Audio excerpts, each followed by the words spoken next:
Hello, and welcome to the webinar, Radiation Therapy and Cervical Cancer, What You Need to Know. I'm Aisha McClellan, Cervical Cancer Program Coordinator at SHARE. Before the presentation begins, I'd like to tell you a little more about SHARE. SHARE is a national nonprofit that supports, educates, and empowers anyone who has been diagnosed with women's cancers and provides outreach to the general public about signs and symptoms. Because no one should have to face breast, ovarian, uterine, cervical, or metastatic breast cancer alone.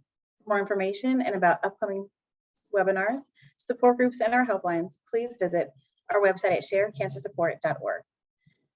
All participants will be muted during the presentation. When Dr. Chino finishes presenting, we will begin the Q&A discussion. You are welcome to submit questions during the presentation through the Q&A section at the bottom of your screen. When asking questions, remember that Dr. Chino is unable to give specific medical advice, so please keep your questions general in nature. I also wanted to mention that closed captioning is available. You can enable this feature by clicking the live transcript button on the bottom of the screen and selecting the subtitle option. This webinar is being recorded and will be available on the SHARE website soon. I'd like to introduce you to our speaker. Dr. Fumiko Chino is a cancer researcher, assistant attending in radiation oncology with a focus on breast and gynecological cancer, and co-lead of the Affordability Working Group at Memorial Sloan Kettering Cancer Center. She is also a director at the Cost of Care Group, an NGO focused on affordability in healthcare, and the recipient of the inaugural 2022 ASCO Excellence in Equity Award. Her research is focused on the financial toxicity of cancer care, survivorship, healthcare disparities, equity, and access. Dr. Chino has also spoken across the U.S. and internationally on the cost of cancer care. Thank you. Thanks for that introduction. Is it okay if I share my slides now? Let's do it. Okay. So I'm happy to talk to you today about radiation for cervical cancer, understanding that there's a lot of variability across the United States in terms of how radiation is given, but I'm hoping to give you some basics.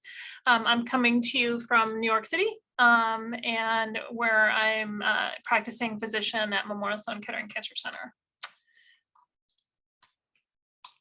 I do want to give you a trigger warning up front that radiation treatment itself can be quite a traumatic experience for women with cervical cancer, specifically cervical cancer, given how it's given. And so as a message to people who may have some bad memories about this, sometimes it can kind of bring up those negative associations with treatments. So I just want to warn people in advance that we'll be talking in some detail about treatments that they may have experienced. So in general, as a radiation oncologist, I use radiation as a tool to cure cancer, and that's been something that has been in use for essentially over 100 years. So we're talking about a pretty well-established use for our treatments, and radiation treatment is actually quite common. So cancer is unfortunately very common, and about half of the people diagnosed with cancer will need radiation at some point. So that's over 1 million people who will receive radiation in the United States alone. And radiation oncologists, of which I am, are cancer specialists, and we treat both adults and pediatric patients to try to either cure or palliate cancer. When we think about the uses of radiation, we serve two major functions. One of them is cure, if we can. Obviously, we want to cure cancer. So destroy tumors that have not spread, or maybe reduce the risk that cancer would return if the cancer has been removed from the body. Or if cancer is causing a problem, but even if we can't cure, we can often palliate cancer, meaning that we can relieve symptoms, things like pain or bleeding. Radiation can be a pretty effective tool for either of those. We know that radiation works in a couple of different ways, depending on how it's used. Most radiation is ionizing radiation, so meaning that we're either using X-rays or gamma radiation, and they're both types of photons, which is light, but X-rays are what is typically used for the external portion of cervical cancer treatments. So again, superpowered light. And then gamma rays are typically what's used during the brachytherapy portion of cervical cancer treatment. But again, these are both essentially types of light. And so similar to light, the radiation can pass through you, and depending again on the energy and the strength. The target of radiation is the DNA. So cellular DNA is kind of the part of each cell that gives the instructions on how the cell should function. And with radiation, we're causing physical, chemical, and biological changes for which the DNA is the main target. And what we're trying to do with radiation is to break the DNA. We cause single-stranded DNA breaks or double-stranded DNA breaks. So the DNA is a coil, and we're trying to bust up the coil of cancer cells. And so when you have multiple damages of the DNA of cancer cells, the cancer cannot repair it. And that's what causes the cancer cell to sort of implode from within.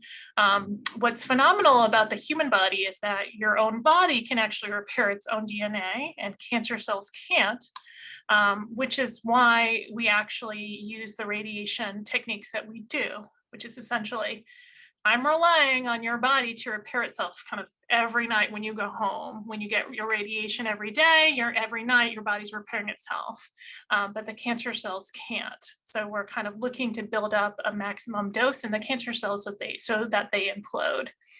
There's this explains a little bit about how radiation is delivered, why it's delivered over a period of time, because we're trying to essentially give a little bit of radiation each day so that we can allow the normal tissues to kind of repair itself. Of course, if this was a perfect world, that means that every night your body would be completely repaired. And there, of course, then we would have no side effects at all from radiation treatment, which is clearly not true. So there is a level beyond which the cells cannot repair themselves, which is where you get some of the symptoms from radiation and some of the potential long-term toxicities. Radiation in general is kind of broken up into two different treatment modalities, specifically for cervical cancer. Teletherapy is therapy at a distance. So this is external radiation. So essentially nothing inside your body at all. You just lay on a table. These are done typically with photons with a linear accelerator, which is the machine that moves around you when you receive your treatment. There are different types of linear accelerators and different modalities of giving it. So for example, CyberKnife is a type of linear accelerator. And this is typically outpatient treatment Monday through Friday daily. Typically for cervical cancer, your treatment might last 5 or 6 weeks. And brachytherapy is actually called close therapy. That's what the word means. And this is the internal treatment that is a common part of cervical cancer treatment. And this is actually done with radioactive sources that they emit gamma radiation, like the Hulk is commonly associated with gamma radiation. And these treatments may require an inpatient stay. They don't always, but a lot of facilities do admit you to the hospital for them. And this is where it's a much more invasive treatment because the sources are actually placed either into the tumor itself or right next to the tumor. And these typically, at least for cervical cancer, are temporarily only. And then the sources are removed at the end of your treatment. So just to review a little bit of anatomy deep in the pelvis, there's a lot of nerves and vessels, and there's a lot of organs. So I would say that deep in the pelvis is like a grand central station for your body. And as you can see on this view, the lateral view, the cervix, which is kind of at the bottom of the uterus, is smack dab in between your bladder and your rectum. So essentially your bowels and your bladder are the most likely thing to be irritated from any of our treatments. And so the most likely thing to have symptoms from, and potentially the most likely thing to have a chronic toxicity from, meaning something that still affects you even years after your treatment.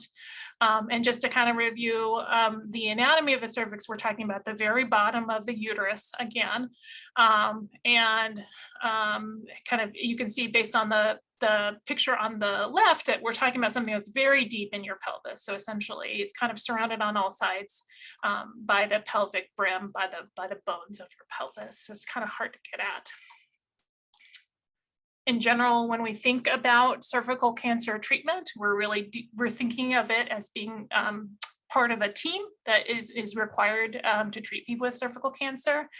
And so I always say that there's the leader of the team is always the person who has the cancer.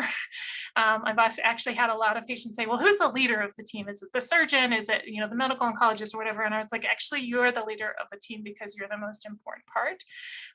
But there are components of, again, the physician, so the radiation oncologist or the surgeon, but things like pathology or physicians that you probably will never meet. They're the ones who actually look at the tissue or the cancer under the microscope to make sure that we're treating the right thing. Radiologists are the ones who actually look at the images. So they say, oh, it looks like you have a lymph node involved here, or it looks like the cancer is confined to the cervix. So they're the ones who to look at the images. Often radiation oncologists and radiologists are confused because our names are very, very similar. I look at a lot of images as part of my treatments as a radiation oncologist, but I am not a radiologist. So it's very, very confusing for a lot of people. Even other doctors, and you know, things like case management or physical therapy, they're all key components depending on kind of your unique needs. This is a very complex type of treatment. So cancer care is really like not one size fits all. You really have to think about what is the best plan to treat this particular person and then the cancer that's in this particular person. So there are many different types of cancer treatments, and it really does require multidisciplinary care. Multidisciplinary care just means that you have multiple specialists who are all trying to put their heads together, ideally communicate effectively, and put together the best treatment plan, because again, there are unique needs for each cancer and each person. The cancer specialists that you will typically interact with have all done 4 years of medical school. And then they will have done additional specialty training. And I feel like these aspects of who's a surgeon, who's a medical oncologist, and who's a radiation oncologist can be quite confusing as well. Within gynecological oncology, so cancers of the uterus, cervix, ovaries, etc., the gyn-oncs, who are actually surgeons, are often the ones who are also playing the medical oncology role. And that's unique to gyn-onc cancers, and also very, very confusing a lot of times to patients. There are some centers where you have a separate surgical oncologist or a gynecological oncologist and a medical oncologist, but often for gynecological cancers, it is the same person. A radiation oncologist, which is again like myself, is a totally separate training course. When we think about how we give radiation, there's a lot of different ways that we can give it. We can give it definitively, meaning that I am trying to cure your cancer without any surgery. We can give it neoadjuvantly, which is very uncommonly used for cervical cancer, but that would be radiation given before a planned surgery. We can give it adjuvantly, meaning after you've had surgery. So this will happen sometimes for women with early stage cervical cancers. They think all you need is a surgery, and then they get in there and they realize actually it was a little bit more advanced than we expected it to be, and you may benefit from radiation after surgery. That's called adjuvant radiation. We can give radiation palliatively, meaning that we are trying to treat symptoms, but it's maybe unlikely to kill all of the disease based on the areas that we can treat safely. And then often for cervical cancer, we're actually giving concurrent chemotherapy and radiation together, which is when chemotherapy is given at the same time frame as radiation. It is not necessarily given at the exact same instant in time, though, which is often a question I have, which is they think they'll have to come into the radiation machine with their IV in their arm, and it just means that it's given within the same time frame. When we give chemotherapy in addition to radiation, what we're typically using is a lower dose of chemotherapy than we would if we were just giving the chemotherapy alone, because the role of the chemotherapy is actually just to make the radiation essentially a little bit more powerful. So it's called a radiosensitization. So just trying to give the radiation a little bit of a boost. Specifically for cervical cancer, it's most commonly treated with a combination of chemotherapy and radiation. There are some cervical cancers that are treated with surgery, but it's less common, meaning that it's a very small tumor that doesn't look like it's been very aggressive within the cervix. Those are the best candidates for surgery alone. Unfortunately, most people do end up needing radiation and chemotherapy. The chemotherapy is typically given once a week, given through an IV through your arm or through a port. And then the radiation is typically a combination of both external radiation and brachytherapy, which is the internal radiation.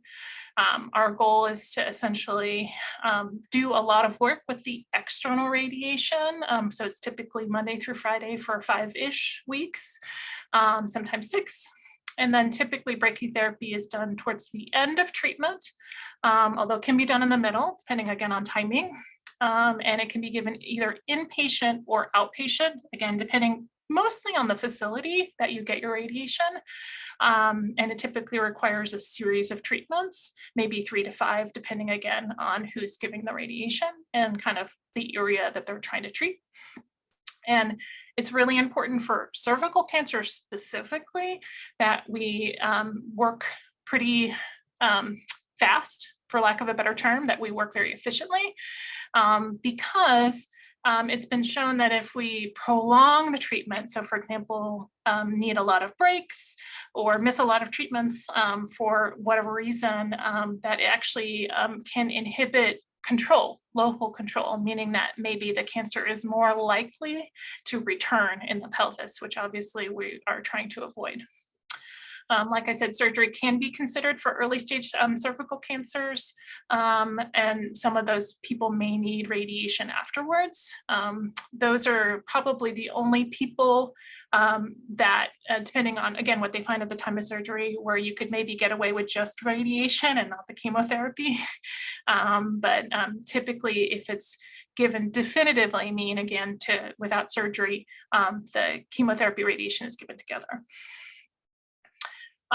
When we think about the additional roles, for example, for surgery for cervical cancer, it can be used, quote unquote, to salvage people. So for example, people who've been treated with radiation and chemotherapy for cure, and it looks like they still have some active cancer in the cervix or the uterus, can sometimes then go on to have surgery afterwards to remove it. It's pretty uncommon for that to happen because in general, radiation and chemotherapy together work reasonably well.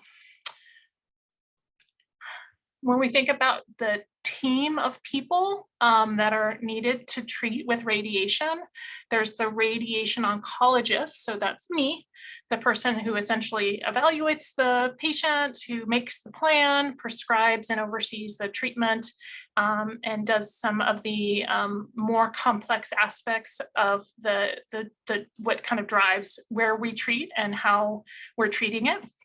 There's a physicist who works specifically with radiation alone, and they're highly trained. And what they're doing is essentially double checking the plan. They're calibrating and ensuring the accuracy of our treatment equipment, because it's quite a specialized machine that we use for either external radiation called a linear accelerator, or for internal radiation, which is called an afterloader. And it makes sure essentially that we're giving the radiation where we think we're giving it. There's a dosimetrist who's the one who actually makes the radiation plans.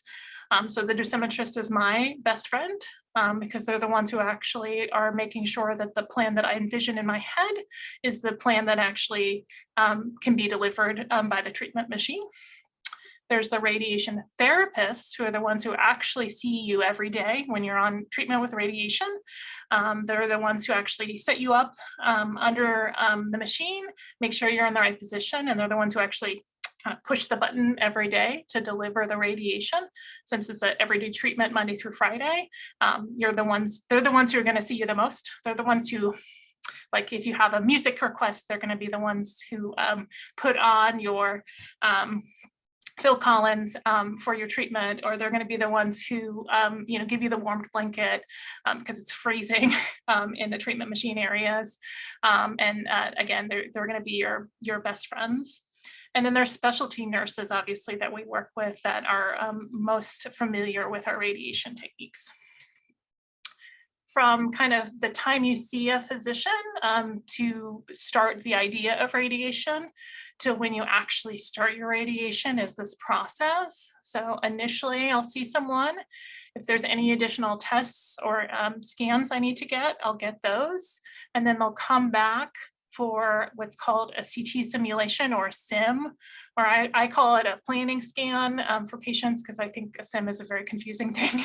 But it's where we figure out from this scan, how do I get radiation into you safely and effectively? So how do I treat the areas I'm trying to treat and avoid the areas that I'm trying to avoid? So the mapping session or the simulation is typically a separate appointment. And that is also sometimes very confusing and frustrating for patients because they think they're going to see me and immediately start the radiation the same day. But because radiation is customized to each individual patient, that process of making a complex radiation plan is going to be based on their internal anatomy. And that process takes usually a week or two. It depends a little bit on how complex the treatment is. It is also something that we can rush if we need to rush, but we try to allot the appropriate time to make sure that it's going to be safe and effective. That planning process is where actually you'll have both the physician and the dosimetrists, who are the ones who are essentially calculating dose to the tumor. And also the physics team will essentially both create the plan and then optimize the radiation plan. So we might go through an iteration of several plans to get the best plan to make sure that we're treating the appropriate areas and sparing what we're trying to spare. Ultimately, the plan itself is still approved by the physician. And then the treatment itself is delivered by the therapists. When you're on treatment with radiation, you'll see me, the radiation oncologist, usually at least once a week, sometimes more if you're having problems, hopefully not, just to check in to see how you're doing. Of course, there's always someone available. And then long-term, you'll follow up also with the radiation oncologist and also typically with your surgeon, and we'll alternate exams. And that's kind of the long-term survivorship is we'll end up alternating exams typically every 3 months at first, and then every 6 months, and then blessedly once a year. But initially it is quite a lot of pelvic exams. When we go through the initial consult, so ideally we're doing this as part of a team. So you want essentially all of the physicians that are taking care of you all talking together, ideally. Ideally, you can see everyone at the same time. I found that this is rarely occur for cervical cancer.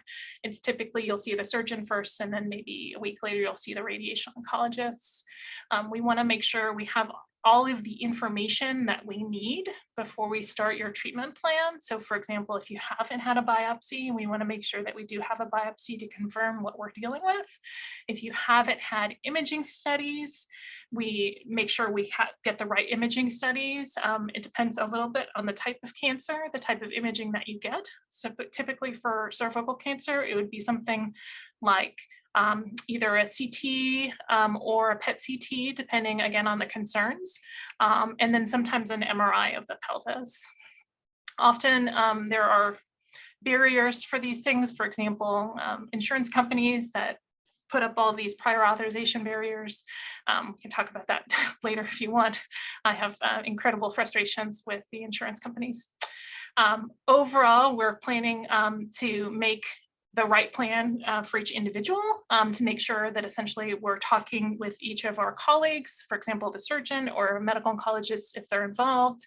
And then we'll also make the appointment for you to come back for the actual radiation mapping scan or the CT simulation. At the time of the simulation, what we're doing is making a high quality scan typically through the pelvis. So we want to make sure that we're capturing all of the images that will be treated. And we're trying to make some type of immobilization that will make you feel comfortable enough to be able to lay on the table relatively still. So sometimes that's a body mold. Sometimes it's actually a plastic mold that goes over the body. It's a little different from institution to institution. But the idea is that you feel comfortable enough that you're not kind of wiggling around the table, because our treatments are precise within a millimeter. And we want to make sure as much as we can, we keep you comfortable so that they're, for example, if you have back pain at the time of your simulation, we need to make sure that you're in a good position so that each day it's not a struggle to get you in the right position, because that can be obviously very frustrating for you and also for the therapists who are trying to make sure that our precise treatments remain precise.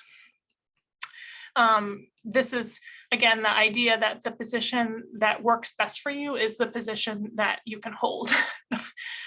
Because sometimes it's not the ideal position, but it's what ended up working for you, and everybody's body is different. When we actually make a radiation plan, what we're trying to do is essentially optimize the treatment of the tumor and minimize the risk to surrounding tissues. So what I typically say is we can minimize well, but we can't, there is definitely radiation that gets to most of the organs in the pelvis. So if I am burning down a house in a neighborhood, most of the houses in the neighborhood are going to smell smoke. And the houses immediately next door may have more problems. They might even have a little bit of singeing on them. And that's generally, again, kind of your strongest effects from radiation are going to be in the organs that are immediately adjacent. So that would be the bladder and the bowel. This plan is something that takes a lot of people working all together to make sure that the plan is the best plan for you. And there are situations I've seen actually very commonly with cervical cancer that the tumor can shrink so rapidly that we actually need to make a new plan with radiation so that we're optimizing the outcomes, because you don't want to treat a big old area where the tumor used to be when now the tumor is much, much smaller. So that's always the best case scenario when we have to replan based on rapid shrinkage of tumor. We can treat with two different basically types of techniques for cervical cancer. One of them is a little faster to plan, and it's called a 4-field box or 3D conformal radiation. And it's essentially radiation coming into you in 4 different directions, from the front, the back, and the 2 sides. And you can see why it's called a 4-field box, because it looks like a box deep in the pelvis. With this type of treatment, again, it's a relatively fast treatment to plan, and you can get people started quicker. It's usually the type of radiation that they would plan if you were in the hospital having uncontrolled bleeding, which some people with cervical cancer do. That's their first diagnosis, is when they had a lot of bleeding. They came into the hospital, they've lost a lot of blood, and we need to get them started quickly so that they will stop bleeding. With this type of treatment, it is a bigger area that's exposed with radiation because it's, again, 4 fields in the pelvis. A little bit more delicate in terms of the radiation delivery is something called IMRT, or intensity modulated radiation therapy. This actually is a little bit more complicated, takes a little bit more time to plan. Someone might come into the hospital with bleeding, and they might be started on a 3-dimensional plan, and then they might be transitioned to an IMRT plan when we had enough time to do the proper planning and quality assurance checks, etc. To make sure that we're essentially able to treat what we're trying to treat and spare what we want to spare. As you can see, based on this color map, which is like a topographical map, this is deep in the pelvis, and we're treating for cervical cancer here. There is still low doses of radiation that gets to most of the pelvis, but the hot spots, which are the red, are confined to the areas where we're really trying to target that either have known cancer or at risk for significant cancer spread. This is just an example of how radiation could be delivered via an IMRT plan. So again, that's that more advanced technique. And you can see, as opposed to the other plan, which was called the 4-field box, This one has many, many, many beams that are coming in from many different angles to optimize the treatment for deep in the pelvis. And you can see here in terms of the spearing, this is the bladder up here and this is the rectum down here. And we can spear a significant portion of both the bladder and the rectum with these little bit more advanced plans.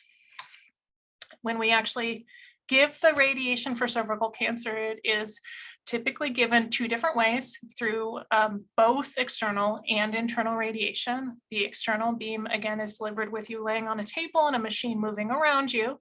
The machine moving around you is the linear accelerator. The internal radiation, which is the brachytherapy, is done by placing the radioactive sources in or near the tumors, again, typically in the hospital. And the therapists are the ones who run the linear accelerators, and those are the ones where it's like every day, Monday through Friday, you're going to be in the facility for about 30 minutes. This is a treatment delivery room. This is a treatment delivery room, I believe, at Duke, which is where I did all my training. It's also where my brother is a treating radiation oncologist who specializes in the treatment of radiation oncology. Again, this machine would move around in a circle, and then obviously this is where a person lies on the table. The radiation is actually shaped as it's being delivered. So at the head of the radiation machine, there's a radiation that basically comes out, and then these are leaves that can move in real time, almost like making shadow puppets, but deep in the body. And these leaves allow us to very elegantly shape the radiation to, again, hit the target and ideally miss the nearby organs. So I always try to, again, like you say, and I think anyone who's gone through radiation treatment understands this, the nearby organs are still getting some radiation. They're just not getting the full dose of radiation, but even some radiation causes irritation, which is what the symptoms from treatment come from. So again, just looking at the radiation machine itself, which can be a little scary the first time you see it, the patient lays here on the table. There's 2 arms that come out. They typically fold out. These are what X-rays and CT scans are taken from.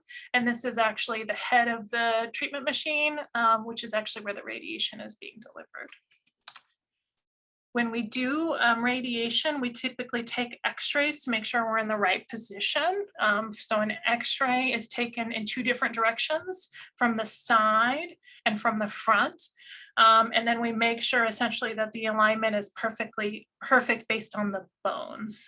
So you can see based on these 2 images that there's a little bit of a shift here. And so we would actually scooch the patient over, typically by just moving the actual treatment table a little bit, not necessarily the patient themselves, although sometimes there is some shifting that goes on within the mold to make sure people are in the perfectly right position. So these are taken for alignment purposes. And then we can also take CT scans during the treatment machine, just to make sure, again, that the internal anatomy, that what we can't see, is also in perfect alignment. So again, this is an example of a CT scan that would be taken during treatment. And we're trying to make sure, essentially, in this case, these lymph nodes that are in the pelvis are within the blue area, which is the target that's getting that area for the lymph node boost, which is, again, the higher dose that we give to gross disease or disease that we can see on a scan. For the internal radiation, there's a couple of different ways that we can give it. The easiest is with a cylinder. So a cylinder is just exactly what it sounds like. So just goes into the area where the cervix was, because brachytherapy with the cylinder is only done after a hysterectomy. And at that point, if you don't have your cervix, you have what's called a blind cuff at the end of the vagina. So the cervix has been removed. And this actually just places the radioactive sources, which are in the middle, kind of right in the area where you're at the highest risk, which is where the cervix was. This type of treatment is typically given twice A day if you're inpatient, or twice a week if you're an outpatient. It depends a little bit, again, on how they're giving it to you. For people who've had surgery for cervical cancer, again, most likely they're going to get cylinder treatment if they're going to get brachytherapy. Some people don't need it. For people who haven't had surgery, so they have an intact cervix and uterus, they're typically going to get something, unfortunately, a little bit more invasive. So treatment with typically a Tandem ring or a Tandem ovoid. In this situation, there is a slim piece of metal that's inserted into the uterus itself. And then the ovoids here, or the ring on this situation, are going to essentially try to bracket the cervix in between the two areas. And what this allows us to do is actually to give the optimal dose of radiation to the area where there's residual disease after external beam radiation. So these are images taken from a person with cervical cancer who's getting an implant.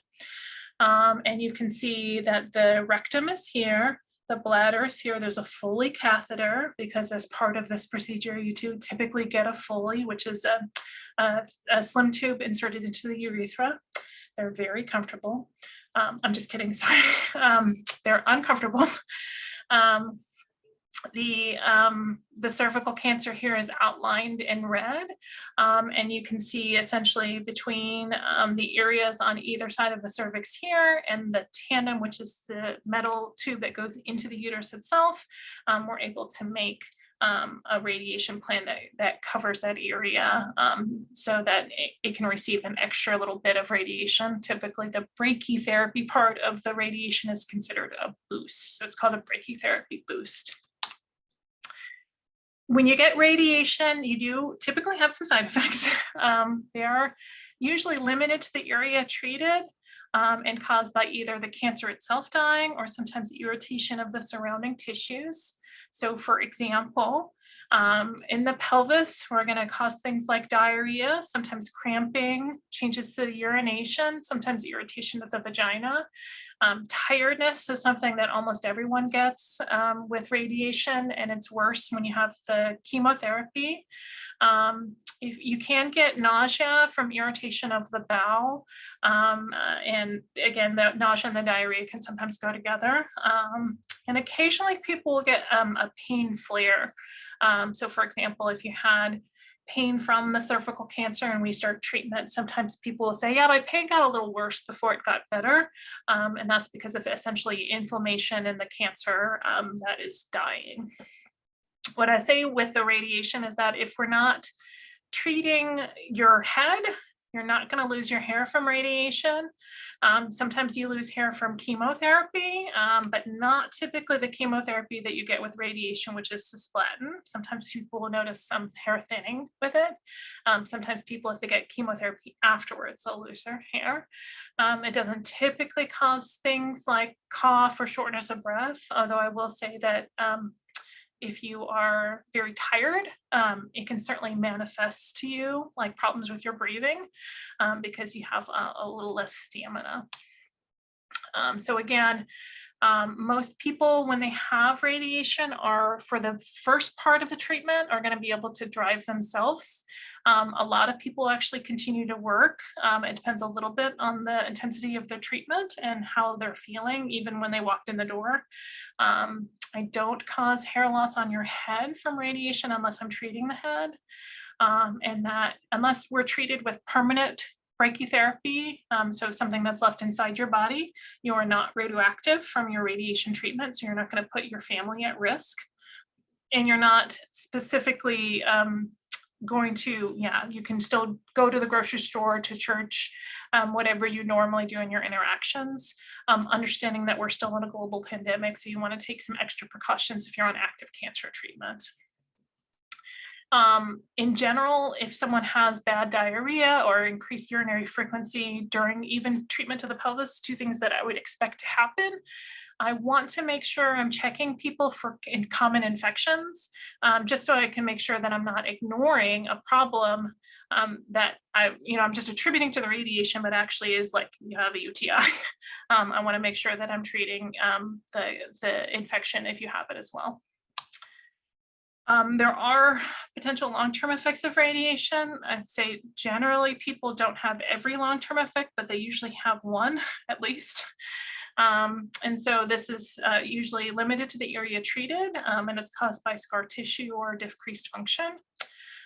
So anyone who was not previously in menopause before radiation, this is actually probably the main thing I cause for pretty much everyone, is that I am going to knock out the ovarian function and unfortunately going to put people into premature menopause.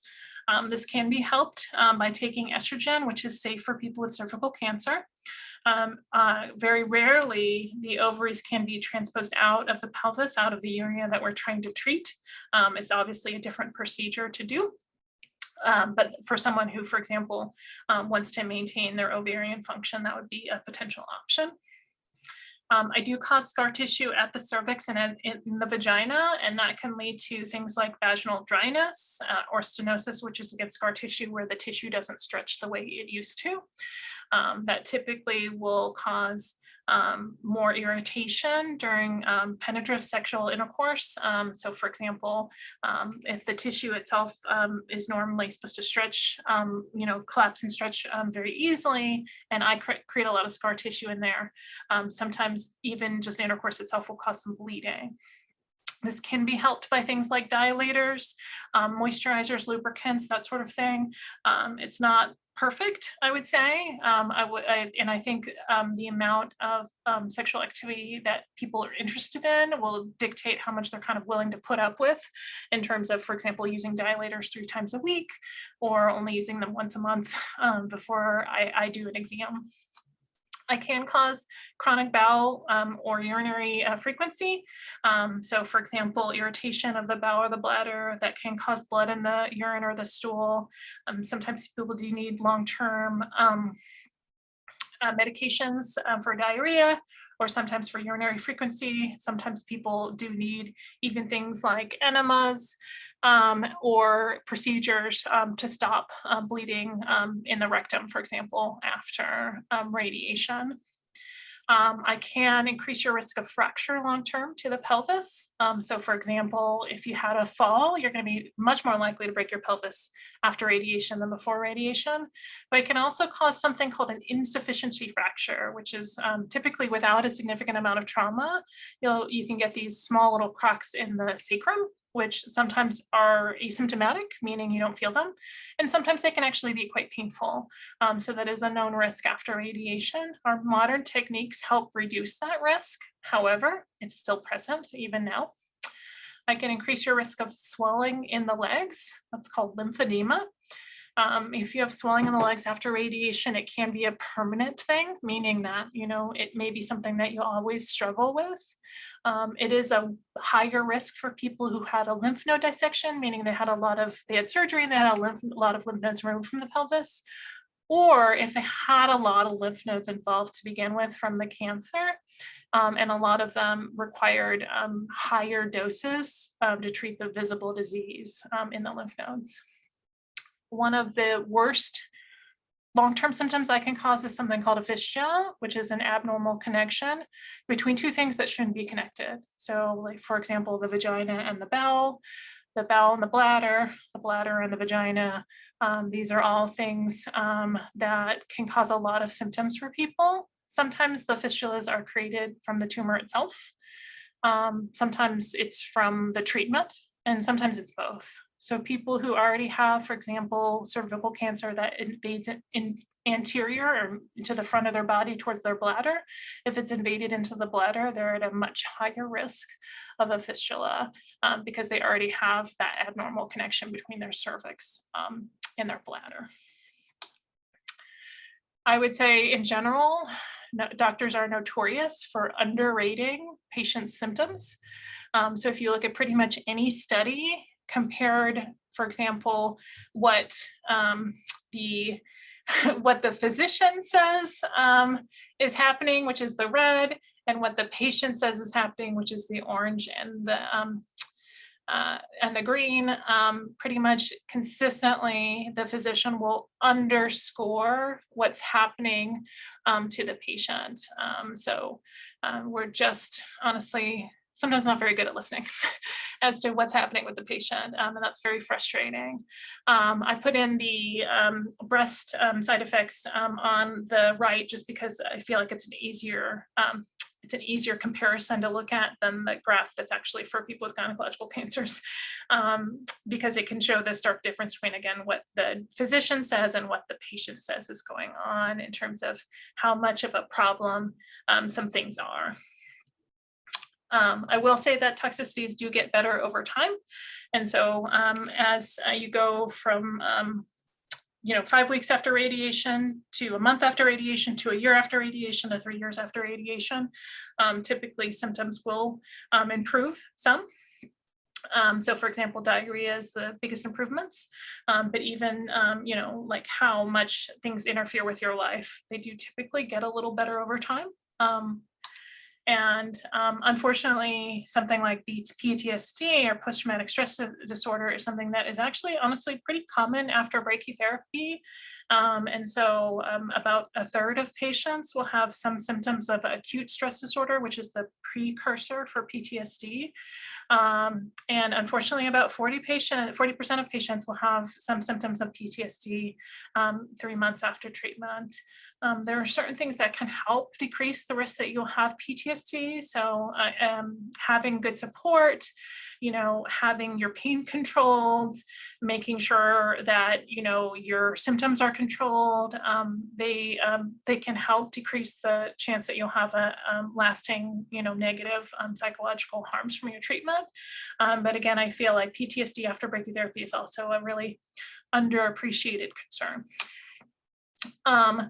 The last thing I'll really mention in terms of long-term side effects is something called financial toxicity, which is my specialty. And we know that women with gynecological cancers, and then specifically women with cervical cancers, are honestly at the highest risk for financial toxicity, which is the lasting harms to your financial stability, to your capacity for making bill payments, etc. And we know that this is bad because you're less likely to be able to afford your cancer treatment if you have these high bills. There's this idea that maybe part of our financial toxicity problems are driven by the fact that we're, quite frankly, just doing a lot of scans and having a lot of visits for patients, and it's unfortunately driving a lot of costs. So I always try to say, I know financial toxicity, unfortunately, intimately, because I suffered from financial toxicity when my husband was diagnosed and treated for cancer. And unfortunately, after he died from cancer, I really had that debt follow me for a long time. When we think about the overall effects, in terms of likelihood of side effects from treatment for cervical cancer, I really like this one, which is essentially at the top are the acute effects, meaning short-term, and at the bottom are the long-term effects. And the things that are on the left of the screen are the most likely things to happen, and the things that are on the right-hand side of the screen are the least likely thing to happen, but can still happen, obviously. And so kind of in between will give you an idea of like how much of a risk you are. So for example, I have a lot more people who have rectal urgency long-term after radiation than I do have that have fistulas. And that doesn't mean that fistulas don't happen. Unfortunately, they do, but it is less likely to happen. Some amount of bowel chronic irritation, though, is pretty common. There are a lot of resources for people with cervical cancer. I try to point out the fact that if you have cervical cancer, you should actually look at the NCCN guidelines. So these are available for everyone to download. It's a free registration. You can actually see what the standard of care treatment is, meaning what you should be getting, or if you're not getting it, there should be a good explanation as to why it's not the best thing for you. There's also really good resources in terms of additional information from, for example, patient information from ASCO. Cancer Care has some financial help, and Family Reach has some financial help if there's any concerns there. So that concludes my talk. I appreciate your patience with me. I will stop sharing, and I'm happy to answer any questions. I know there was a bunch that had already come in. Thank you. Yes, we will now begin the Q&A session. You can still submit questions in the Q&A section at the bottom of your screen. We will try to get through all of the submitted questions, but we may not be able to due to time constraints. The first question we have is, will radiation negatively impact my atopic dermatitis? That's a good question. So in general, because the treatment area that we're trying to drive the radiation dose is deep in the pelvis, there tends to be pretty far and few between skin effects from the radiation treatment. So it doesn't typically cause any changes to your skin. I will say that it can cause some dry skin. And so certainly you could, I would say, use Lubriderm, Eucerin, whatever you usually use.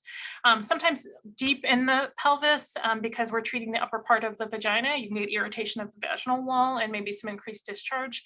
But again, I don't think that that would be a problem in terms of atopic dermatitis. So I would in general say most likely no.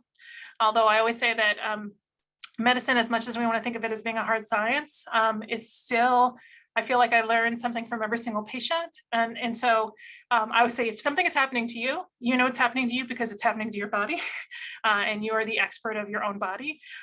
So you may notice a correlation that for example, physicians don't. Will I be able to work during radiation treatment? Yeah, so in general, it depends a little bit on how sick you are when you first got diagnosed with cancer. Some people will have a lot of pain, a lot of nausea, a lot of bleeding. And so they kind of already had limited work capacity. For those people, it might be a struggle. For other people who didn't really have a lot of symptoms walking in the door, they would generally be able to work for the first part of their treatment, at least. And then during treatment, it kind of depends on your symptoms. Some people have a lot of symptoms and some people don't really have that much. Maybe towards the end of radiation, they're taking half of Imodium every other day. For those people, they're generally able to continue working. It's really at that point more of a tiredness game. So some people are just very tired from their treatment. But I would say the majority of women I have that were working prior to their to starting their radiation will continue to work through their radiation at least part-time. Okay. Are there any instances where radiation is used without chemotherapy in cervical cancer? Pretty uncommon. If you had surgery already and you don't have, for example, lymph nodes involved at the time of surgery, or you didn't have a big tumor that was very invasive into the pelvis, you can sometimes just get the surgery and then radiation afterwards. It's pretty uncommon though. It's typically they're used together. Sometimes radiation alone is also used, for example, if you have a reoccurrence, if it's just deep in the pelvis and it's isolated and local. Again, less common, but I've used in that situation before. And I've used radiation alone for people who just couldn't tolerate the chemotherapy. So for example, if their kidney function wasn't good and we ran the risk of causing kidney failure by giving them chemotherapy, obviously we wouldn't do that because we want to ideally leave you better off than when you walked in the door. And if I've shot your kidneys with the chemo, then I haven't served you well. Does radiation always cause early menopause? Pretty much. Yeah, I wish I could say there are reliable ways of avoiding it. I would say for people who can undergo an ovarian transposition, that is probably the best way of doing it. It's a separate procedure. Typically for people with cervical cancer, you want to get them going ASAP. So you may not want to wait for an additional procedure to move your ovary. Very rarely, if we only need to treat one part of the pelvis, we can avoid one of the ovaries, and that can preserve the function in one ovary, and it turns out one ovary is all you need. But I would say it's almost inevitable, unfortunately, that we will cause premature menopause. In what instances would brachytherapy be used? So it's almost always used for the definitive treatment of cervical cancer, meaning when we're trying to cure cervical cancer. For people who are at high risk from a surgical procedure, and brachytherapy is still considered a surgical procedure because there's something that's, inserted into your body. For example, if they can't tolerate anesthesia, or if they have maybe, poor lung function, we can avoid brachytherapy by giving the extra dose of radiation that we would normally give in the same technique that we did for the external portion. So instead of getting external radiation and internal radiation, they would get external radiation and then another bit of external radiation. So that's called a SBRT boost, which can be done a number of different techniques. It's less preferable because it's just less studied. So if someone can't safely get brachytherapy, obviously I will do that because I want them to get the curative dose of radiation. But if I can give people brachytherapy safely, I want them to get brachytherapy safely.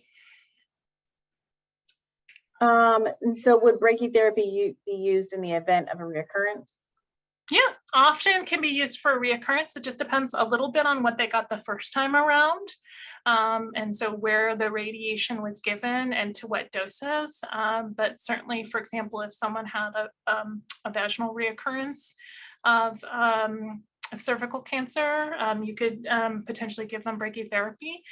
Typically, if you're giving brachytherapy a second time, the brachytherapy that's given is a little bit more intense or invasive, which I think is ironic because, it's already pretty invasive.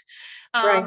And so, it can require something that requires, for example, a lot of needles. So it just depends a little bit on where the cancer recurs. I see.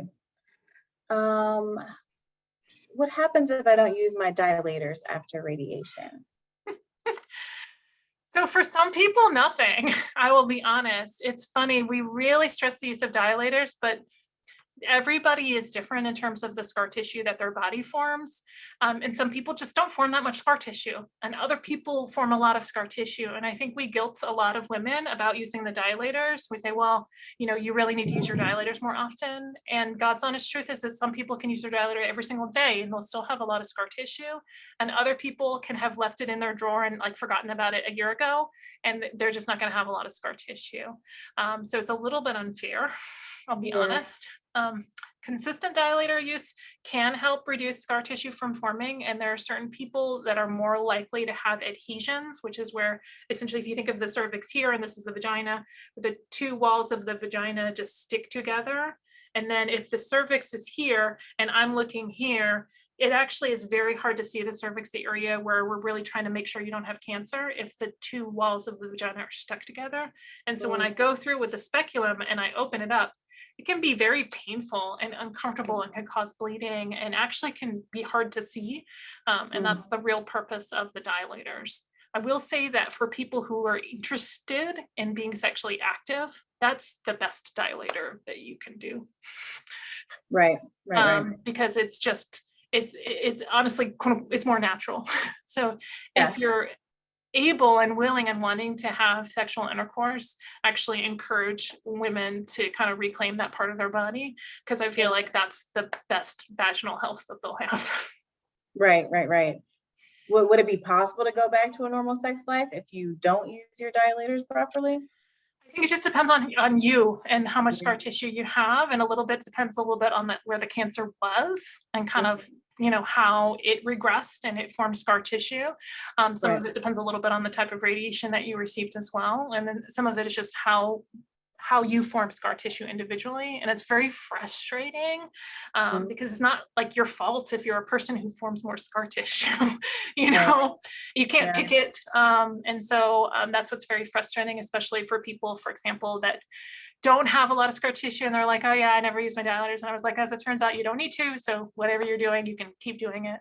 That's always my favorite thing to say when I examine someone. I was like, well, you don't have that much scar tissue. So if you were using it once a month, never, that's fine to continue. Right. Yeah. All right, we're at got 2 minutes left. So let's see, 2 more questions, maybe quickly. Is radiation used for metastatic cervical cancer patients? Yeah, it can be. I think it just depends a little bit on what is, where the metastasis is. So when cancer is spread in the body, it depends just on where it is. And so, for example, some people with metastatic cervical cancer can still be, I'm hesitant to say this, but they can still be cured. And that is a matter of essentially where the cancer recurred and if it can be treated definitively, and then their response to chemotherapy as well, or sometimes immunotherapy. Because cervical cancer is one of these diseases which can be very stubborn, but are actually very responsive to treatments. And it's a blessing and a curse to say, oh, this cancer can grow very aggressively, but it can also respond very robustly. And so there are situations where people had metastatic disease, but they're cancer-free, 5-10 years after treatment, which is, obviously phenomenal. Absolutely. Absolutely. Well, I guess we'll just end on that note. We're at the top of the hour. Thank you, Dr. Chino, for such an informative program, and thanks to all of you for participating and asking questions. Make sure to check out our upcoming programs. Feel free to share these programs with your communities. Your friends and families are all welcome to attend. You do not have to have a cancer diagnosis to attend a webinar. Make sure to follow us on social media as well. Please take a moment to fill out the survey at the end of the webinar. The survey will show up in the browser when the webinar ends, and the link will also be in a follow-up email. That concludes the webinar. Thank you all so much. And thank you. Thanks so much for your time. Thank you. Bye-bye.